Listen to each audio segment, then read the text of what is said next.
नमस्कार। Romantic knowledge YouTube channel हेर्दै बसिरहनुभएका सम्पूर्ण लोकसेवा प्रेमी साथीहरूलाई हार्दिक स्वागत छ। साथीहरू, तपाईँ पनि लुम्बिनी प्रदेश लोकसेवा आयोगको तयारी गर्दै हुनुहुन्छ भने यो भिडियो तपाईँको लागि खास हुनेछ। योभन्दा पहिलाको भिडियोमा मैले लुम्बिनी प्रदेशको आवधिक योजनाबाट तपाईँले के कुरा पढ्नुपर्छ भनेर मैले सम्पूर्ण तथ्याङ्कहरू राखेको थिएँ है। त्योभन्दा पहिला मैले तपाईँको नेपालको आर्थिक सर्वेक्षण 82-83 का मुख्य बुँदाहरू, त्यहाँबाट आवश्यक पर्ने तथ्याङ्कहरू पनि राखिसकेको छु है त। तपाईँले नेपालको आर्थिक सर्वेक्षण प्रदेशको तयारी गर्दै हुनुहुन्छ भने प्रदेशको आवधिक योजना, आर्थिक सर्वेक्षण, सोलन योजना लगायतबाट तथ्याङ्कहरू खोजेर अध्ययन गर्नुपर्ने हुन्छ। यसै सिलसिलामा आज हाम्रो भिडियो पार्ट 2 हुनेछ लुम्बिनी प्रदेशको लागि। आजको भिडियोमा लिएर आएको छु लुम्बिनी प्रदेशको यो आर्थिक सर्वेक्षण 2082-83बाट तपाईँले के कुराहरू पढ्नुपर्छ त त्यसको बारेमा आज हामी हेर्नेछौँ। ओके साथीहरू, सुरु गर्नेछौँ। धेरै ढिला नगरौँ, भिडियोलाई लामो पनि नबनाऊँ। छोटो मिठो भिडियो सामग्री यहाँहरू माझ लिएर आएको छु। के कस्तो लाग्छ कुन्नी कमेन्ट गर्न नबिर्सनु होला। 82-83 मा नेपालको आर्थिक वृद्धि दर कति छ तपाईँलाई थाहा छ, तपाईले पढिसक्नु भएको छ। फेरि तपाईँलाई रिभिजन पनि हुन्छ, छोटो मिठो राखिदिएको छु मैले। 3.85% रहने अनुमान छ। यस्तो आर्थिक वृद्धि दर चाहिँ गत वर्षमा 4.43% रहेको थियो। आर्थिक वर्ष 81-82 मा उपभोक्ताको मूल्यमा तपाईको जीडीपी एउटा मार्केट प्राइसमा हुन्छ, एउटा प्रोडक्सन प्राइसमा, अर्थात् तपाईको उत्पादन मूल्यमा र उपभोक्ता मूल्यमा भनेर दुईटा मूल्यमा हुन्छ। उपभोक्ता मूल्य भनेको एमआरपी हो। मार्केट प्राइसमा 8 खर्ब 84 अर्ब रहेको लुम्बिनी प्रदेशको कुल ग्रास उत्पादन चालु आर्थिक वर्ष 82-83 मा चाहिँ 9 खर्ब 37 अर्ब रहने तथा आर्थिक वृद्धि दर 2.87% रहने अनुमान गरेको छ। अब यहीँबाट पनि लुम्बिनी प्रदेशको आर्थिक वृद्धि दर कति हो? 2.87 हो। र गत वर्ष जीडीपी कति थियो त? 8 खर्ब 84 अर्ब रहेकोमा यो वर्ष चाहिँ तपाईको 9 खर्ब 37 अर्ब रहने अनुमान छ। अब आर्थिक सर्वेक्षण पढ्दै गर्दाखेरि गत वर्ष, चालु वर्ष भनेर शब्दहरू आइरहेको हुन्छ, त्यसको बारेमा पनि क्लियर भएर जाउँ है साथीहरू। गत वर्ष भनेको जुन सकिएको वर्ष है, सकिएको वर्ष, चालु वर्ष एकछिन है। चालु वर्ष भनेको जुन 82-83 जुन भर्खरै सकियो, साउन असार लास्टमा सकियो 82-83, त्यो चालु वर्ष थियो। किनकि आर्थिक सर्वेक्षणको डाटा भनेको चालु आर्थिक वर्षको फागुन मसान्त, फागुन लास्ट, चैततिर निकाल्छन् भने त्यो भनेको चालु आर्थिक वर्ष भयो। यो आर्थिक सर्वेक्षण पढ्दै गर्दाखेरि 82-83 भनेको चालु आर्थिक वर्ष हो, 81-82 भनेको गत आर्थिक वर्ष हो। त्यसरी बुझ्नु होला। चालु आर्थिक वर्षमा आधारभूत मूल्यमा कृषि क्षेत्रको वृद्धि दरलाई 2.23% र गैर कृषि क्षेत्रको वृद्धि दर 2.9% हुने अनुमान रहेको छ। यो मैले समग्रमा राखेको छु।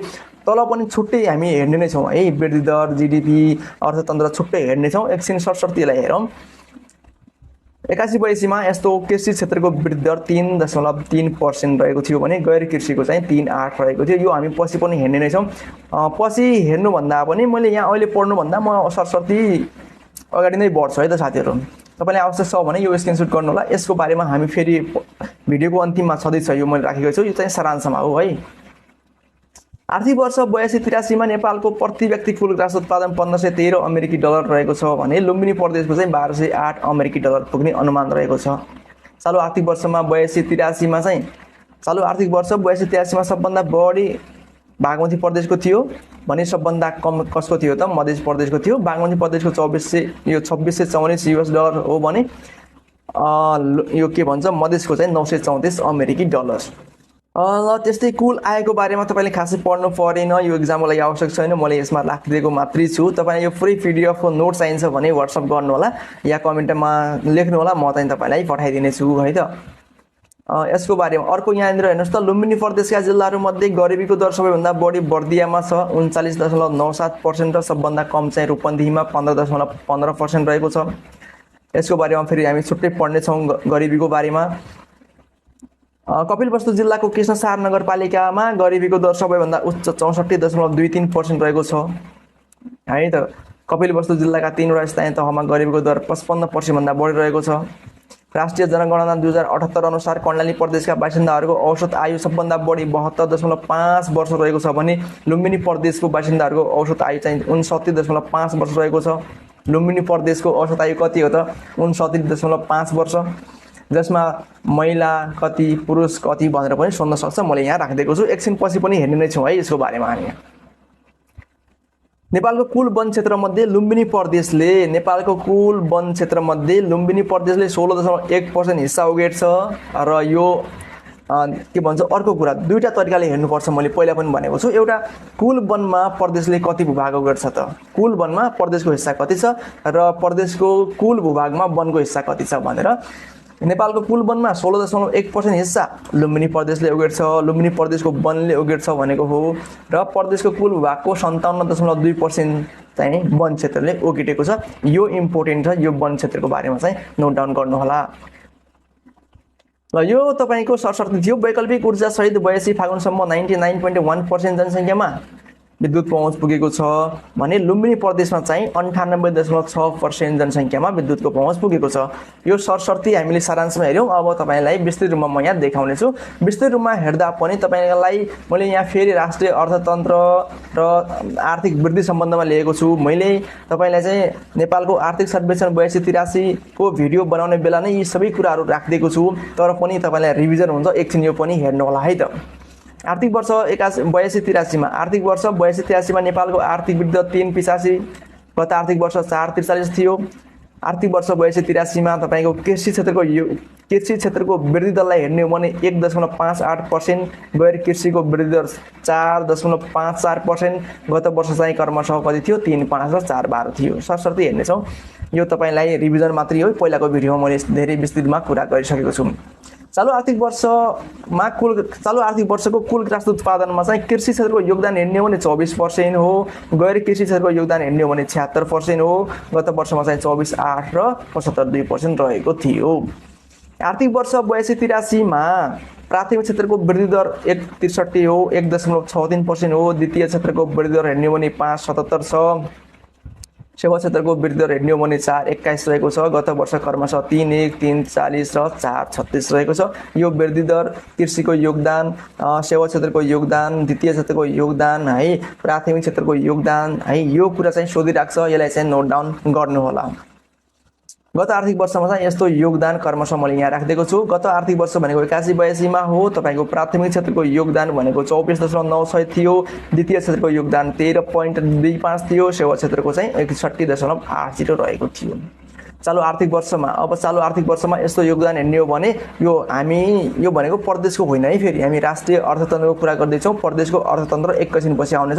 चालु आर्थिक वर्षमा प्राथमिक क्षेत्रको योगदान नेपालको कुल जीडीपीमा प्राथमिक क्षेत्रको योगदान 24.46%, द्वितीय क्षेत्रको योगदान 13.73, सेवा क्षेत्रको योगदान चाहिँ 61.81% रहने अनुमान रहेको छ। अरू कुरा चालु आर्थिक वर्ष प्रति व्यक्ति कुल राष्ट्रिय उत्पादन चालु आर्थिक वर्षमा प्रति व्यक्ति कुल राष्ट्रिय आय 5.7% वृद्धि हुने अनुमान रहेको छ। गत आर्थिक वर्षमा 6.3% वृद्धि भएको थियो। गत आर्थिक वर्ष प्रति व्यक्ति कुल राष्ट्रिय आय 1535 थियो।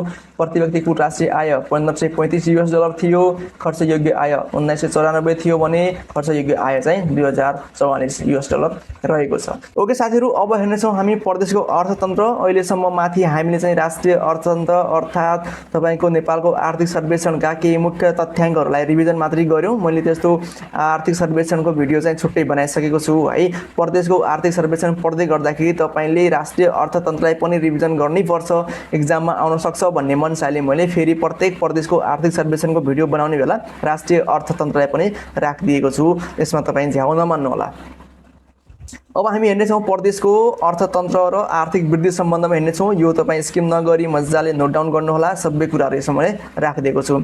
प्रादेशिक अर्थतन्त्र र आर्थिक वृद्धि सम्बन्धमा लुम्बिनी प्रदेशको चालु आर्थिक वर्ष 2082-83 मा कुल राष्ट्रिय उत्पादन भनेको उपभोक्ता मूल्यमा 9 खर्ब 37 अर्ब पुगेको छ।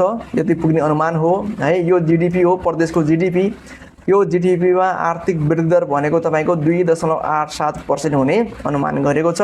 लुम्बिनी प्रदेशको कुल राष्ट्रिय उत्पादन आर्थिक वर्ष 81-82 मा 8 खर्ब 84 अर्ब रहेको थियो। यो तीनटै कुराहरू एकदमै इम्पोर्टेन्ट छ है। एउटा यो जीडीपी भइहाल्यो, एउटा यो आर्थिक वृद्धि दर, यो गत वर्ष जीडीपी कति थियो भन्ने कुरा एकदमै उपयोगी लाग्छ तपाईलाई। अर्को प्रदेशगत रूपमा आर्थिक वृद्धि दर हेरौँ है। तपाईले अब के भन्छ, लुम्बिनी प्रदेशको तयारी गर्दै हुन्छ भने लुम्बिनी प्रदेशको मात्रै पढे पनि भएन, अन्य प्रदेशको आर्थिक वृद्धि कस्तो छ तुलनात्मक रूपमा तपाईले हेर्नुपर्ने हुन्छ। त्यही भएर मैले प्रत्येक प्रदेशको आर्थिक वृद्धि दरलाई या त्यस्तो तुलना गर्न सकिने तथ्याङ्कलाई चाहिँ मैले तुलनात्मक रूपमा राखिदिएको छु। सबैभन्दा बढी सबैभन्दा बढी बागमती प्रदेशको छ 5.40% हो आर्थिक वृद्धि है त। सबैभन्दा कम मध्य प्रदेशको हो 1.31% रहेको छ। लुम्बिनी प्रदेशको 2.87% भइहाल्यो होइन। अब हेरौँ यो टेबलमा मैले राखिदिएको छु अन्य प्रदेशको आर्थिक वृद्धि कति कति छ त। कोशी प्रदेशको 3.13% रहेको छ, मध्य प्रदेशको 1.31 छ, बागमतीको 5.40 भइहाल्यो, गण्डकीको 5.01 भयो, लुम्बिनीको तपाईँको 2.87 भयो, कर्णालीको 2.94, सुदूरपश्चिमको 3.28 र नेपालको समग्रमा नेपालको आर्थिक वृद्धि दर कति हुने अनुमान छ साथीहरू 3.85% आर्थिक वर्ष 2082-83 मा। यो तपाईँले प्रदेशगत रूपमा तुलनात्मक रूपमा पनि हेर्न पाउनुभयो है। यहाँनिर अगाडि बढ्नेछौँ। अगाडि मैले यहाँ राखेको छु चालु आर्थिक वर्षको चैतसम्ममा नेपालको मुद्रास्फीति हेर्ने हो भने 4.5% थियो मुद्रास्फीति। लुम्बिनी प्रदेशको मुद्रास्फीति सबैभन्दा बढी थियो साथीहरू 5.2% रहेको थियो भने सुदूरपश्चिम प्रदेशको सबैभन्दा कम थियो जसमा 3.4% मूल्य वृद्धि अर्थात् मुद्रास्फीति रहेको थियो। अब तपाईले मुद्रास्फीतिलाई पनि प्रदेशगत रूपमा तुलनात्मक रूपमा हेर्न सक्नुहुन्छ। मैले यहाँ टेबलमा राखिदिएको छु कुन प्रदेशमा कति मुद्रास्फीति थियो। यो तपाईँ स्क्रिनशट लिन सक्नुहुन्छ या नोट डाउन गर्न सक्नुहुन्छ है। म प्रत्येकको यहाँ पढ्दै गयो भने भिडियो अलि लामो नै हुनेछ। तपाईको नेपालको मुद्रास्फीति कति थियो 4.5% थियो भने लुम्बिनी प्रदेशको 5.2 हो। सबभन्दा बढी लुम्बिनीमा नै थियो, सबभन्दा कम कहाँ थियो सुदूरपश्चिममा थियो 3.4। हामीले माथि पनि हेर्यौं। तपाईले यहाँ तुलनात्मक रूपमा हेर्न सक्नुहुन्छ अन्य प्रदेशको के छ त अवस्था।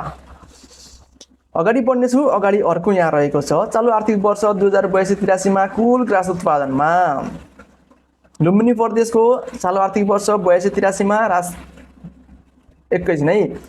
यो चाहिँ हाम्रो राष्ट्रिय कुल ग्रास उत्पादनमा है नझुक्किनु होला। यो प्रदेशको ग्रास उत्पादन होइन, राष्ट्रिय कुल ग्रास उत्पादनमा बागमती प्रदेशको योगदान सबभन्दा बढी थियो 36.7% थियो।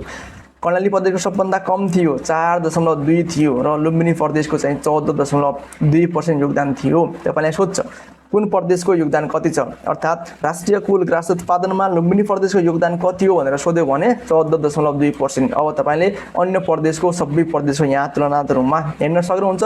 राष्ट्रिय कुल ग्रास उत्पादनमा प्रदेशगत योगदान हेर्नुहुन्छ भने सबभन्दा बढी बागमती प्रदेशको 36.7 हो अनि गण्डकीको 9%, लुम्बिनीको 14.2, त्यसपछि यहाँनिर सुदूरपश्चिमको 7%, कर्णालीको 4.2, कोशीको 15.8, मधेसको 13.1% रहेर राष्ट्रको कुल ग्रास उत्पादनमा प्रदेशहरूको योगदान।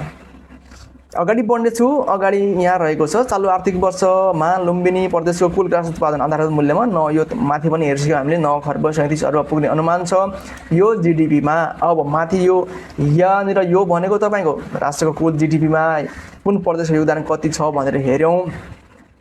अब यहाँनिर चालु आर्थिक वर्ष 2082-83 मा लुम्बिनी प्रदेशको कुल ग्रास उत्पादनमा कति हो 9 खर्ब 37 अर्ब हो। यो सबै अमाउन्टमा चाहिँ प्राथमिक क्षेत्रको योगदान 30.2% थियो, द्वितीय क्षेत्रको योगदान 14.8 थियो र सेवा क्षेत्रको योगदान चाहिँ 54.9% रहेको थियो। यो तपाईको क्षेत्रगत योगदानलाई पनि एक्जाममा सोधिरहेको हुन्छ। अब गत आर्थिक वर्षमा यस्तो योगदान 36 थियो, 14 थियो द्वितीय क्षेत्रको र 55% सेवा क्षेत्रको योगदान थियो गत आर्थिक वर्ष भनेको 81-82 मा। अगाडि बढ्ने छौँ। चालु आर्थिक वर्ष 82-83 मा लुम्बिनी प्रदेशको कुल ग्रास उत्पादनमा प्राथमिक क्षेत्रको वृद्धि दर कति थियो साथीहरु 2.4 थियो, द्वितीय क्षेत्रको वृद्धि दर 2.7 थियो र सेवा क्षेत्रको चाहिँ 3 वृद्धि दर थियो। चालु आर्थिक वर्षमा प्रादेशिक कुल ग्रास उत्पादनमा कृषि क्षेत्रलाई मात्रै कहिलेकाहीँ सोध्न सक्छ। अब यहाँ प्राथमिक क्षेत्र भनेको छ र अब यहाँ कृषि क्षेत्रको योगदान भनेको छ। हेर्नुस् त यहाँ प्राथमिक क्षेत्रमा 30.2 छ, कृषि क्षेत्रलाई मात्रै हेर्ने हो भने 29.8% छ। प्राथमिक क्षेत्रमा कृषि वन तथा मत्स्य भनेर तीनवटा क्षेत्रहरू पर्छन् जसमा कृषि क्षेत्र मात्रै भन्यो भने 29.8 हो र अन्य 30.2 बाट 29.8 लाई घटाउने हो भने वन तथा मत्स्य पालन क्या कुराहरू त्यसमा पर्छन् र गैर कृषि क्षेत्रको योगदान हेर्ने हो भने 37.2% रहेको छ। आर्थिक वर्ष 81-82 मा कृषि र गैर कृषि क्षेत्रको योगदान क्रमशः 31 र 69.9% रहेको थियो। चालु आर्थिक वर्षमा आधारभूत मूल्यमा कृषि क्षेत्रको वृद्धि दर 2.3, गैर कृषि क्षेत्रको वृद्धि दर 2.9 हुने प्रक्षेपण गरिएको छ। अगाडि बढे मैले आर्थिक वर्ष 81-82 मा कृषि क्षेत्रको वृद्धि दर 3.3% र गैर कृषि क्षेत्रको वृद्धि दर 3.8% रहेको थियो। 81-82 भनेको गत आर्थिक वर्ष हो। आर्थिक वर्ष 82-83 मा नेपालको प्रति व्यक्ति कुल ग्रास उत्पादन 1513 अमेरिकी डलर रहेको छ। बागमती प्रदेशको सबभन्दा बढी 2644, मध्य प्रदेशको सबभन्दा कम 934, लुम्बिनी प्रदेशको चाहिँ 1208 US डलर रहेको छ। अब यहाँनिर मैले तपाईलाई प्रदेशगत रूपमा पनि राखिदिएको छु, तुलनात्मक रूपमा हेर्नको लागि कुन प्रदेशको बढी कुन प्रदेशको कम भनेर हेर्नको लागि बढ्नको लागि। अब प्रति व्यक्ति कुल ग्रास उत्पादन हेर्ने हो भने सबैभन्दा बढी त हाम्रो बागमतीको हो 2644, त्यसपछि सबभन्दा कम भनेको तपाईको मधेसको 934 हो र तपाईको लुम्बिनी प्रदेशको 1208 छ। अन्य कुन कुन प्रदेशको चाहिन्छ तपाईँ यहाँबाट नोट डाउन गर्न सक्नुहुन्छ। नेपालको चाहिँ 1513 US डलर हो प्रति व्यक्ति कुल ग्रास उत्पादन र राष्ट्रिय आय भनेको 1535 है त। कुल ग्रास उत्पादन 1513 र राष्ट्रिय आय भनेको 1535 US डलर। अब यहाँनिर तपाईको प्रदेशको कुल ग्रास उत्पादनमा विभिन्न क्षेत्रहरूको योगदानलाई पनि हेर्छ क्या, त्योलाई पनि मैले यहाँ राखिदिएको छु। कृषि तथा मत्स्य पालनको योगदान 29.8%। यो 29.8% भनेको कृषिको मात्रै हुनुपर्ने होइन र साथीहरू, 29.8 माथि हामीले हेरेका थियौँ भर्खरै हो। यो कृषिको योगदान 29.8 हो। वन तथा मत्स्य पालन भनेर अरू छुट्टै छ नि, त्यो अरू हो, यसमा सच्याउनु होला। कृषि क्षेत्रको मात्रै 29.8 हो। खानी तथा उत्खनन क्षेत्रको 0.5, विद्युतको यो उद्योगको क्षेत्रको योगदान 6.5 छ। यसरी तपाईलाई विभिन्न यो जुन सब क्याटेगोरीहरू छन्, क्षेत्रहरू छन् नि त, उपसंरचनाहरू छन्, यिनको योगदानलाई पनि सोध्न सक्छ। कहिलेकाहीँ जस्तो कि हाम्रो शिक्षा क्षेत्रको योगदान कति छ, प्रदेशको कुल ग्रास उत्पादनमा शिक्षा क्षेत्रको योगदान कति हो, यातायातको योगदान कति हो, हैन, तपाईको वित्तीय तथा बीमा क्षेत्रको योगदान कति छ भनेर सोधिरहेको हुन्छ। त्यसको लागि मैले यहाँ राखिदिएको छु योगदान प्लस यहाँ वृद्धि दरको कुराहरू मैले यहाँ राखेको छु, हेर्नु होला है त। म अगाडि बढ्ने छु, तपाईँ यहाँ स्क्रिनशट पनि लिन सक्नुहुन्छ यसको। अगाडि छ प्रदेश सरकारको आय सम्बन्धमा। अब यो आय सम्बन्धमा तपाईको खासै एक्जामको लागि इम्पोर्टेन्ट त होइन, तर पनि तपाईको जानकारीको लागि अब प्रदेशको कर्मचारी भइसकेपछि त्यसको संरचना, आयको संरचना पनि तपाईले बुझ्नुपर्छ। चालु आर्थिक वर्ष 82-83 को चैत मसान्तसम्ममा प्रदेश सरकारको कुल आय भनेको 21 अरब 41 करोड पुगेको छ। प्रदेश सरकारको कुल आय मध्ये आन्तरिक राजस्व मात्रै 18.33% हो।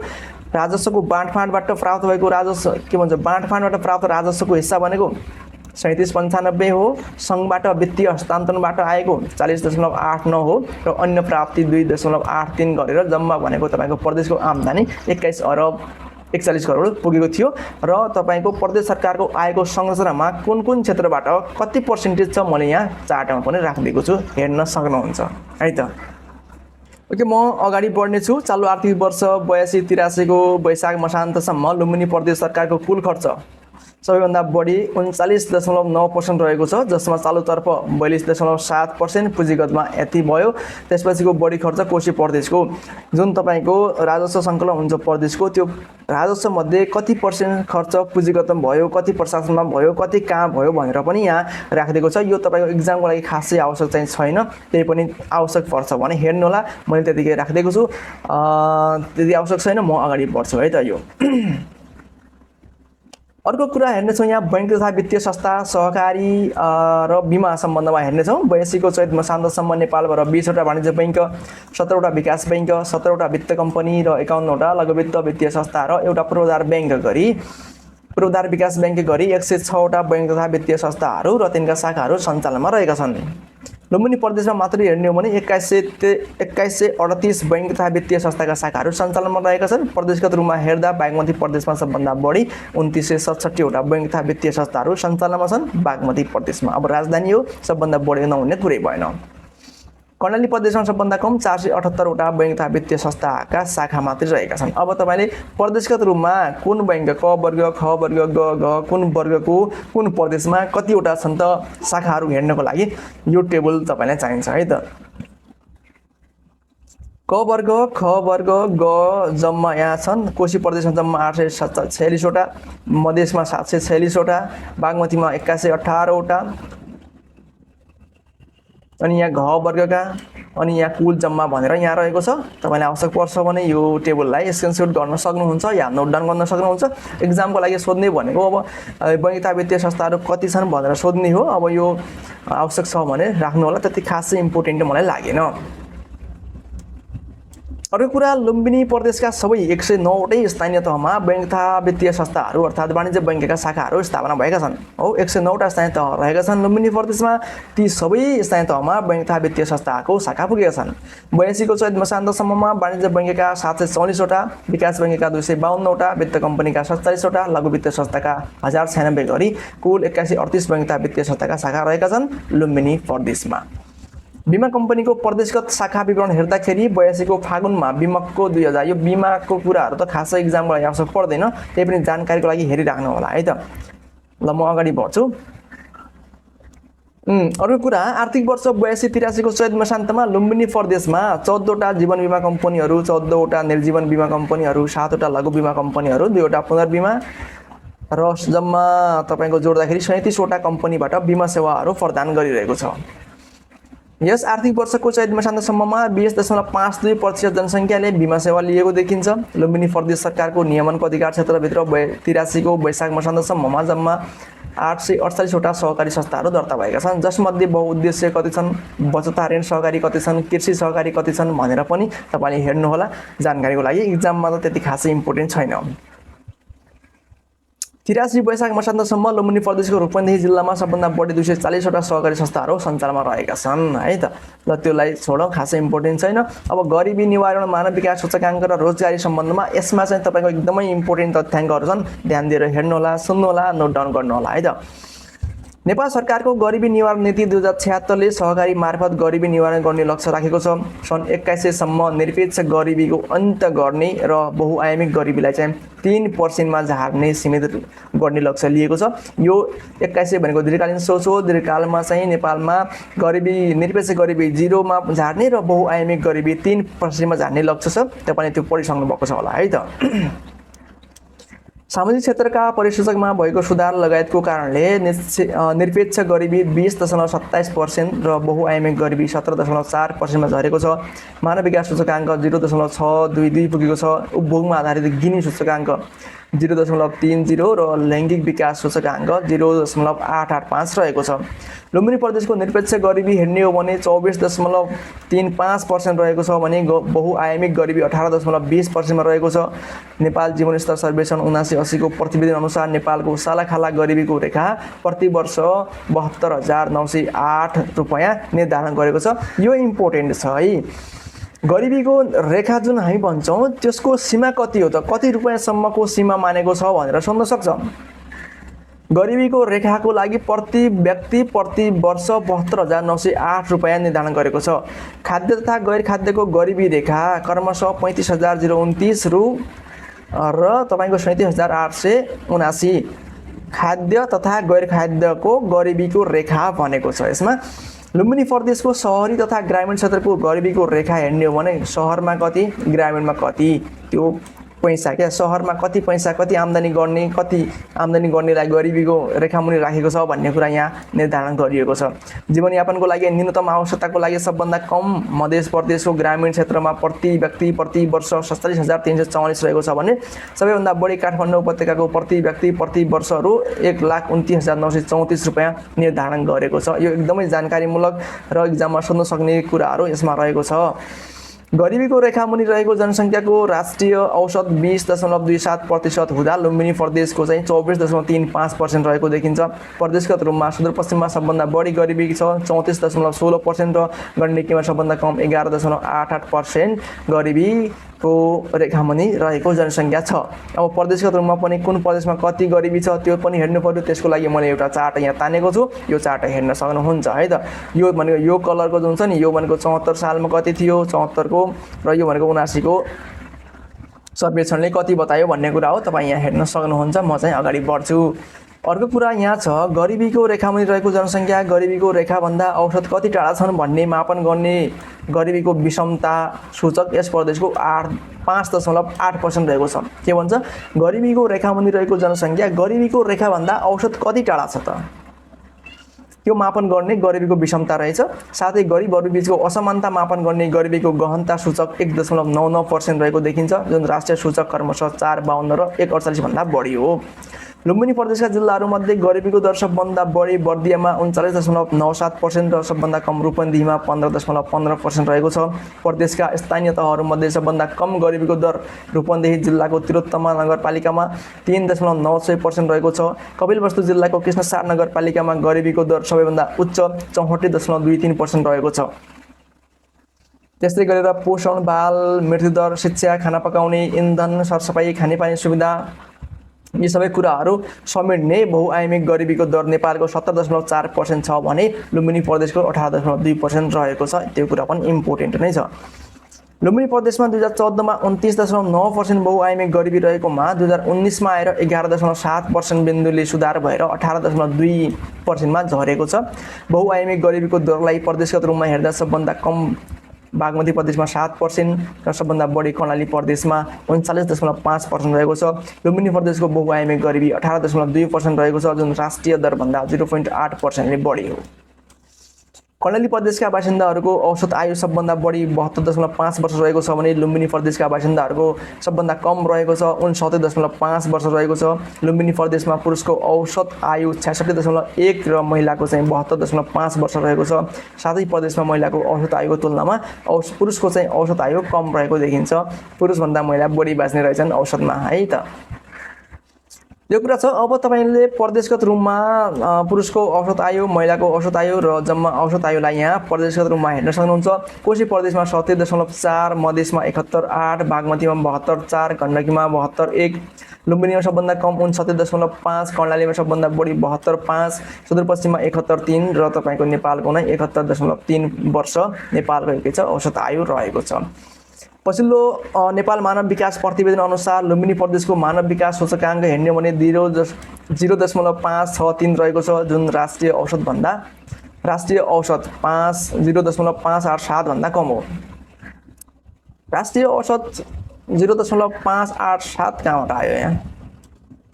प्रतिवेदन अनुसार सबभन्दा कम सूचकाङ्क मध्य प्रदेशको 0.51 र सबभन्दा बढी सूचकाङ्क बागमती प्रदेशको 0.661 रहेको छ।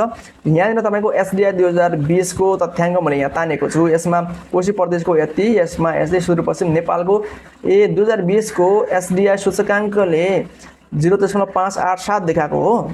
अहिले बढेको छ 0.66 पुगेको छ अहिले। उति बेला कति थियो त साथीहरु? 0.587 थियो। यो मैले मानव विकास प्रतिवेदन 2020 को तथ्याङ्क तपाईको आर्थिक सर्वेक्षणमा नै राखेको थियो यो चार्ट, मैले त्यहाँबाट तानेको हो है त। तर यो चाहिँ 2020 को तथ्याङ्क छ यसमा। तर तपाईले लेटेस्ट तथ्याङ्क हेर्नुहुन्छ भने फरकै पाउनुहुन्छ। अब यो प्रतिवेदन 2020 को हो जुन मैले माथि राखेको छु। तर हाल नेपाल मानव विकास सूचकाङ्कमा चाहिँ एसडीआई स्कोर 0.622 सहित 145 स्थानमा रहेको छ।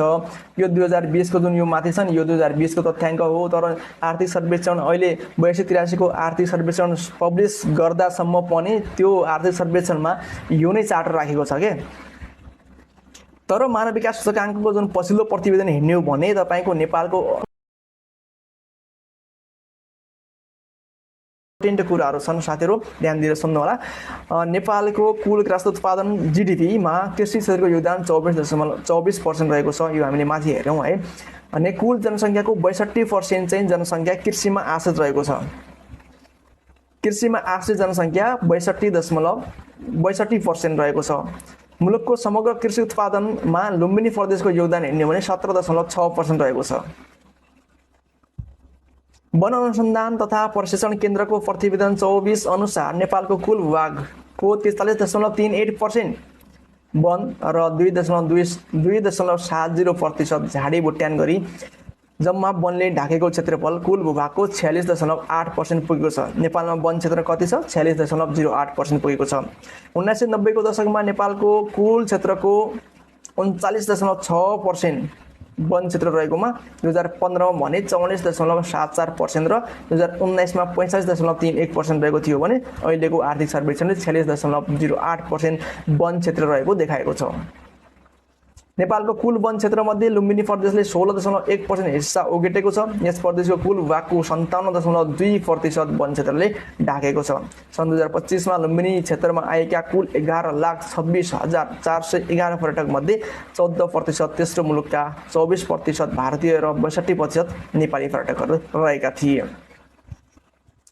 सन् 2026 को अप्रिल मसान्तसम्म तेस्रो मुलुकबाट आएका 61,000 ल यो खासै तपाईको एक्जामको लागि आवश्यक पर्दैन। भिडियोको साइज लामो बनाउन भन्दा त म सरस्वती अगाडि बढ्ने छु है त। यो लुम्बिनीमा कति संख्यामा पर्यटक आए, तेस्रो मुलुक भनेको इन्डिया र चाइना भन्दा बाहेकको अर्को मुलुकबाट कति आए भनेर हो। जस्तो यहाँ तेस्रो मुलुक भनेको तपाईको श्रीलङ्काबाट कति आए, थाइल्यान्डबाट कति आए, म्यानमारबाट कति, भियतनामबाट कति आए भन्ने कुरो हो। लुम्बिनी भनेको गौतम बुद्धको जन्मस्थलमा है त।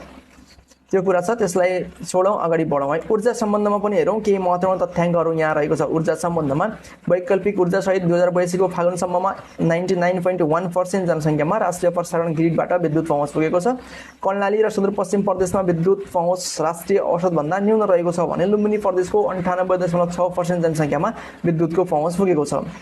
विद्युतको उत्पादन क्षमतामध्ये प्रदेशगत रूपमा हेर्ने हो भने 2082 को फागुनसम्म बागमती प्रदेशभित्र रहेका आयोजनाबाट करिब 45% विद्युत उत्पादन भएको छ। कर्णाली र मध्य प्रदेशमा विद्युत उत्पादन न्यून रहेको छ। लुम्बिनी प्रदेशभित्र रहेका आयोजनाबाट करिब 103 मेगावाट विद्युत उत्पादन भइरहेको छ। अब यो प्रदेशगत रूपमा कुन प्रदेशबाट कति तपाईको विद्युत उत्पादन भएको छ र अर्को कुरा कुन प्रदेशमा कति % जनसङ्ख्यामा विद्युत पहुँच पुगेको छ भनेर हेर्नको लागि तपाईले यो तालिका हेर्न सक्नुहुन्छ। नेपालमा वैकल्पिक ऊर्जा सहित 99.1% जनसङ्ख्यामा विद्युतको पहुँच पुगेको छ भने लुम्बिनी प्रदेशमा 98.6% मा जनसङ्ख्यामा चाहिँ विद्युतको पहुँच पुगेको छ। अन्य प्रदेशमा तपाईले यहाँ हेर्न सक्नुहुन्छ है त। अर्को एउटा कुरा साथीहरु, मैले तपाईलाई के भने प्रदेशको एक्जामहरुमा प्रदेशको जुन तपाईको लिखित एक्जाम छ त्यसमा अक्सर सोधेको र सबै प्रदेशमा सोधेको एउटा प्रश्न के हो भने सार्वजनिक सेवा प्रवाहलाई चाहिँ प्रभावकारी बनाउन प्रदेशले गरेको योगदान, प्रदेशले के कस्तो व्यवस्था गरेको छ है। सार्वजनिक प्रदेश के भन्छ, सार्वजनिक सेवा प्रवाहलाई चाहिँ प्रभावकारी बनाउन र प्रदेशमा सुशासन कायम गर्नको लागि प्रदेश सरकारले गरेका कामहरू के हुन्, प्रदेश सरकारले के कस्तो काम गर्यो, के कस्तो व्यवस्था गरेको छ भनेर सोधिरहेको हुन्छ क्या। त्यसको लागि मैले एउटा यहाँ राखिदिएको छु, तपाईले यो कुरा पनि हेर्नु होला, यो नोट डाउन गर्नुहोस् या स्क्रिनशट लिनुहोस् है। यो प्रश्न अक्सर सोध्छ, नसोधे तापनि यही प्रश्न नसोधे पनि तपाईले प्रदेश सरकारले के गर्यो त सार्वजनिक सेवा प्रवाहको क्षेत्रमा भनेर भन्यो भने तपाईले यी कुरा लेख्नुपर्छ क्या। लुम्बिनी प्रदेश सुशासन ऐनका कुराहरू गरे है, अनेक रणनीतिहरू, कार्ययोजनाले, नियमावलीहरूले है, यी सबै कुराहरू प्रदेशले गरिरहेको छ क्या। यी कुराहरू तपाईले थ्योरीमा राख्न सक्नु पर्यो भने यी सबै कुराहरू तपाईले हेर्नु होला। यसमा प्रदेश सरकारले सुशासन कायम गर्न र सार्वजनिक सेवालाई प्रभावकारी बनाउन के गरेको छ भनेर मैले यहाँ राखिदिएको छु। अब हेर्नेछौँ लेखा परीक्षण र विरुद्ध सम्बन्धमा हेरौँ थोरै। महालेखा परीक्षकको 63औं वार्षिक प्रतिवेदन अनुसार आर्थिक वर्ष 81-82 मा लुम्बिनी प्रदेश सरकार मातहतका 214 वटा कार्यालयहरूको लेखा परीक्षण हुँदा प्रदेशको कायम भएको बेरोजगार जम्मा रु 72 करोड 69 लाख रहेको छ। कुल लेखा परीक्षण भएको रकम भनेको 57 अर्ब 20 करोड हो। 57 अर्ब 20 करोडको लेखा परीक्षण हुँदाखेरि लुम्बिनी प्रदेशमा 72 करोड, यहाँ 57 अर्ब 20 करोडको लेखा परीक्षण हुँदाखेरि लुम्बिनी प्रदेशमा 72 करोड 69 लाख बेरोजगार रहेको छ, जुन भनेको 1.27% मात्रै हो। र प्रदेशगत रूपमा हेर्नुहुन्छ भने कुन प्रदेशमा बेरोजगारी कति छ भनेर मैले यहाँ राखिदिएको छु है। तपाईको लेखा परीक्षण गरेको कार्यालयको संख्या, लेखा परीक्षणको गरेको अङ्क कति हो, कति रकमको लेखा परीक्षण गरियो र 81-82 को कुल बेरोजगार रकम कति हो त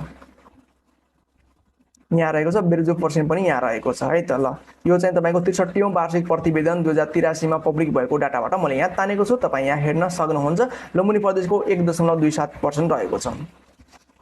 अर्को कुरा यहाँ रहेको छ, महालेखा परीक्षकको 63औं वार्षिक प्रतिवेदन अनुसार आर्थिक वर्ष 81-82 मा लुम्बिनी प्रदेशको बेरोजगार रकममा हेर्ने हो भने 72 करोड 69 लाख थप भई अब जम्मा बेरोजगार तपाईको 5 अर्ब 15 करोड फुटिसकेको छ। यो भनेको प्रत्येक वर्ष थप हुँदै जान्छ क्या, खर्च नभएको खण्डमा थप हुँदै गइरहेको हुन्छ। त्यसरी सञ्चित बेरोजगार भनेको 5 अर्ब 15 करोड कायम भएको छ। लेखा परीक्षण गरिएको रकमको अनुपातमा सबभन्दा बढी बेरोजगार मध्य प्रदेशका स्थानीय तहमा 3.52% छ भने सबैभन्दा कम गण्डकी प्रदेशका स्थानीय तहको 1.6% रहेको छ भने लुम्बिनी प्रदेशको चाहिँ 1.11 रहेको छ। लुम्बिनी प्रदेशको स्थानीय तहहरूको बेरोजगार 1.11% रहेको छ। यो कुरा छ। एकछिन अब तपाई समग्रमा हेर्ने छौं, समग्रमा भिडियोको अन्तिमतिर पनि छौं। इम्पोर्टेन्ट कुराहरू पनि मैले यहाँ राखेको छु। समग्रमा आर्थिक वृद्धि दर हेर्ने हो भने दोस्रो पञ्चवर्षीय योजनाले प्रदेशको आर्थिक वृद्धि दरलाई चाहिँ 7.16% पुर्याउने लक्ष्य राखेको छ। प्राथमिक क्षेत्रको वृद्धि दरलाई 4.30 मा पुर्याउने लक्ष्य रहेको छ। यही 16 योजनाले द्वितीय क्षेत्रको वृद्धि दरलाई हेर्ने हो भने 9.6% हो। सेवा क्षेत्रको वृद्धि दर हेर्ने हो भने 7.48 हो। यो 16औं योजनाले आर्थिक वृद्धि दर कति पुर्याउने लक्ष्य राखेको छ भन्ने कुरा मैले यहाँ राखिदिएँ संक्षेपमा। फेरि है हामीले आवधिक योजनाको भिडियो हेरिसकेका छौँ, मैले राखिसकेको छु, त्यहाँ तपाईँ हेर्न सक्नुहुन्छ विस्तृतमा। प्रदेशको कुल राष्ट्र उत्पादनमा प्राथमिक क्षेत्रको योगदान हेर्ने हो भने 26.8% रहेको छ। द्वितीय क्षेत्रको योगदान 15.1 छ। सेवा क्षेत्रको योगदान 58.1% रहेको छ भन्दा पनि यो चाहिँ कुल राष्ट्र उत्पादनमा पुर्याउने लक्ष्य रहेछ। यो दोस्रो आवधिक योजना हो। यहाँनिर चाहिँ तपाईँको मैले राखेको कुरा भनेको दोस्रो आवधिक योजना हो। दोस्रो आवधिक योजनाले चाहिँ कति पुर्याउने लक्ष्य रहेको छ त्यो मैले यहाँ राखेको छु है त। दोस्रो लुम्बिनी प्रदेशको दोस्रो आवधिक योजनाले चाहिँ यी विभिन्न क्षेत्रहरूको आर्थिक वृद्धि चाहिँ कति पुर्याउने लक्ष्य राखेको छ त्यो कुरा मैले यहाँ राखेको छु। हुन त मैले आवधिक योजनाको भिडियोमा भनिसकेको कुरा हो, तर तपाईँ हामी के पढ्दैछौँ, आर्थिक सर्वेक्षण पढ्दैछौँ। आर्थिक सर्वेक्षणमा अहिलेको अवस्था कस्तो छ भन्ने कुरा हामीले माथि हेरिसक्यौँ भने एकछिन फेरि रिभाइज गरौँ योजनाले चाहिँ कति पुर्याउने लक्ष्य राखेको छ भनेर मैले यहाँ राखेको। कुल राष्ट्र उत्पादनको क्षेत्रगत संरचनालाई फेरि एकछिन माथि त राखिसकेका छौँ, तर मैले छोटकरीमा टेबलमा यहाँ राखेको छु। तपाईँले आवश्यक छ भने यो टेबलको स्क्रिनसट लिएर हेर्न सक्नुहुन्छ। अब एकैछिन साथीहरू इम्पोर्टेन्ट कुरा पनि यसमा यो टेबलमा रहेको छ। आर्थिक सर्वेक्षणको वास्तविक तथ्याङ्क र आवधिक योजनाको तुलनात्मक अध्ययनलाई मैले यहाँ टेबलमा राखिदिएको छु है। यो टेबल तपाईँ स्क्रिनसट लिनुहोस्। जस्तो कि आर्थिक वृद्धि दर अहिले कति छ लुम्बिनी प्रदेशको 2.87% छ भने आवधिक योजनाको लक्ष्य कति हो 7.16 पुर्याउने हो। प्राथमिक क्षेत्रको योगदान कति छ 30.2 छ भने यसलाई चाहिँ 26.8 पुर्याउने हो। द्वितीय क्षेत्रको योगदान 14.8 छ भने 15.1 पुर्याउने हो है। निरपेक्ष गरिबी 24.35 छ भने 15 मा झार्ने लक्ष्य रहेको छ। बेरोजगारीको दर 8% छ भने यसलाई 5 मा झार्ने लक्ष्य छ हो। अहिलेको वास्तविक स्थिति कस्तो छ र तपाईको दोस्रो आवधिक योजनाको लक्ष्य के हो त भनेर मैले यहाँ तुलनात्मक रूपमा टेबलमा राखिदिएको छु है। आजको यो भिडियोमा यति छ है साथीहरु, यति राखिदिएको छु मैले।